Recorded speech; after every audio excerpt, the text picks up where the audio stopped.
Musa ili Mojsije jedan je od najvažnijih proroka u tri velike monoteističke religije, judaizmu, kršćanstvu i islamu.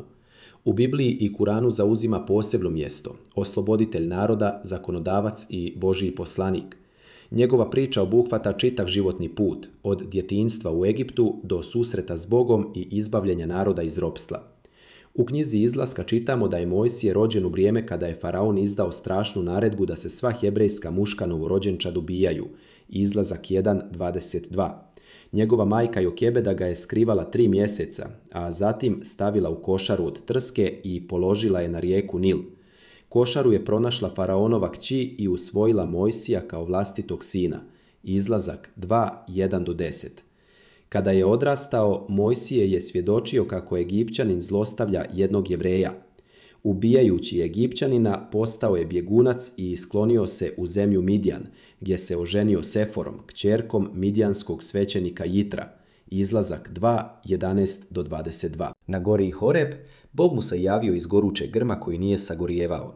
Tada mu je Bog objavio svoje ime. Ja sam onaj koji jesam. I poslao ga da oslobodi Izraelce iz Egipta. Izlazak 3.1-14. Slijede čuvena iskušenja. 10 egipatskih zala kojima Bog pokazuje svoju moć nad faraonom i egipatskim božanstvima. Izlazak 7.12.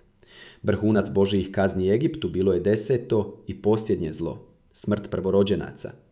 U noći Božije prolaska, poznato kao Pesah ili Paša, svaki egipatski prvorođenac, od kraljevske palače do običnih domova, bio je pogođen smrću.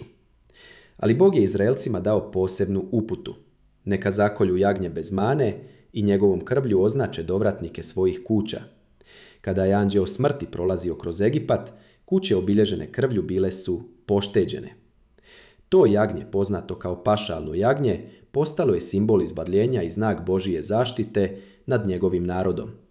Ovaj događaj nije bio samo trenutak oslobođenja iz Egipta, nego i početak godišnjeg praznika Paše, koji Židovi i danas obilježavaju kao sjećanje na izbavljenje iz ropstva.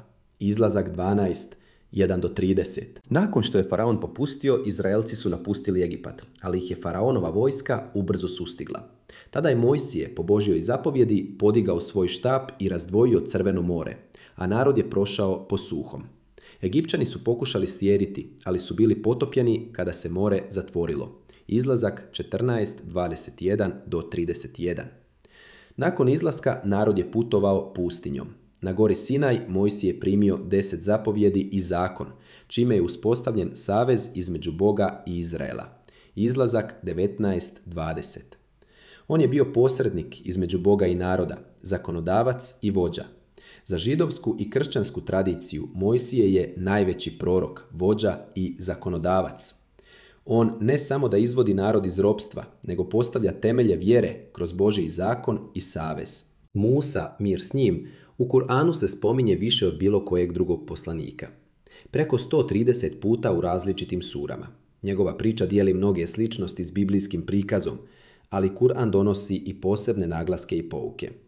U suri El Kasas 28.3-13 opisano je kako je faraon naredio ubijanje sinova Israila, ali je Musa bio spašen. Njegova majka ga je, po Božjoj objavi, stavila u sanduk i pustila niz rijeku. Faraonova žena ga pronalazi i zavoli, a Bog je omogućio da ga njegova prava majka doji i odgaja, iako je bio na faraonovom dvoru. U suri Taha 20.9-24 Musa, dok je živio u pustinji, nakon što je pobjegao iz Egipta, ugledao je vatru na brdu. Tu mu se obratio Allah.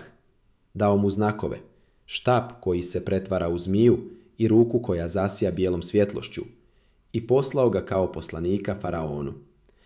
U suri Eš-Šuara 26.10-68 detaljno je prikazana Musaova misija protiv faraona, simbola oholosti i tlačenja. Musa i njegov brat Harun pozivaju faraona da povjeruje u Boga jedinoga. Kada faraon odbija i naziva Musa čarobnjakom, slijedi nadmetanje s čarobnjacima Egipta, koji se na kraju pokaju i povjeruju u Musa. U suri Eš-Šuara 26.63-68 i suri El Bekara 2.50 Opisano je čudesno razdvajanje mora. Allah naređuje Musau da udari svojim štapom i more se razdvaja, pa sinovi Israilovi prelaze na sigurno. Faraon i njegova vojska ih slijede, ali bivaju potopljeni. U suri El-Araf 7, 142-145, Kuran govori o tome kako je Musa proveo 40 noći na Sinaju, gdje mu je Allah dao Tevrat, ploče s uputama i zakonima za njegov narod. Musa je u islamu jedan od poslanika, onih najodabranijih koji su nosili posebnu misiju i veliku odgovornost. On je primjer strpljenja, hrabrosti i ustrajnosti u suočavanju s tiranijom i nevjerstvom. Za muslimane priča o Musau nije samo historijska, ona je trajna poruka o oslobođenju, vjeri i Božjoj pomoći onima koji su ustrajni.